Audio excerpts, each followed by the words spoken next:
شیخ سے گزارش ہے کہ اس سوال کے اوپر روشنی ڈالیں۔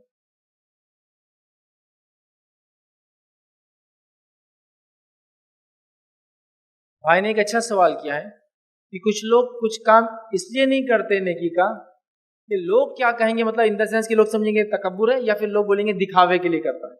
تو دیکھیے جہاں لوگ کیا کہیں گے بول کے کسی کام سے رکنا غلط ہے، مطلب دین کا کوئی کام چھوڑنا غلط ہے، تو لوگ کیا کہیں گے بول کے نیکی بھی مت چھوڑی، اس لیے کہ شیطان کا وسوسہ بھی ہوتا ہے کبھی کہ تم یہ کام کر رہے ہو، تم کو تکبر ہے، اس سے تم شہرت چاہ رہے ہو، تمہاری نیت درست نہیں ہے، یا لوگ کیا کہیں گے بول کے رک جانا، یہ بھی غلط ہے۔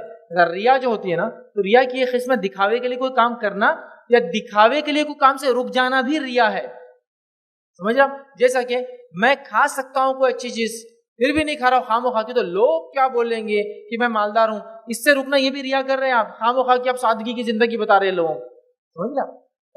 جیسے آپ رات میں اٹھ کے تہجد پڑھتے ہیں، لیکن آج کوئی مہمان آیا تو آپ نہیں پڑھ رہے، وہ کیا بولیں گا، میری تعریف کریں گا، نہیں، یہ رکنا ریا ہے، اس لیے کہ آپ اس کی وجہ سے نماز چھوڑ رہے ہیں جبکہ آپ روز اللہ کے لیے پڑھتے ہیں۔ تو ایسا کبھی نیک لوگوں کو شیطان وسوسہ ڈالتا ہے۔ بھائی کا جو سوال تھا کہ وہ کرنا چاہتے ہیں اور کام اچھا ہے لیکن اس لیے نہیں کرتے کہ لوگ کیا کہیں گے، نہیں، لوگ غلط نہ سمجھے، لوگ سمجھیں گے تکبر آ گیا، لوگ تعریف کرنے لگ جائیں گے کیا اچھا کام کرتا، تو وہ سوچ ان کو ہوتی ہے کہ لوگ اچھائی بیان کریں گے، برائی نہیں، تو وہ رک جاتے ہیں۔ یہ بھی غلط ہے۔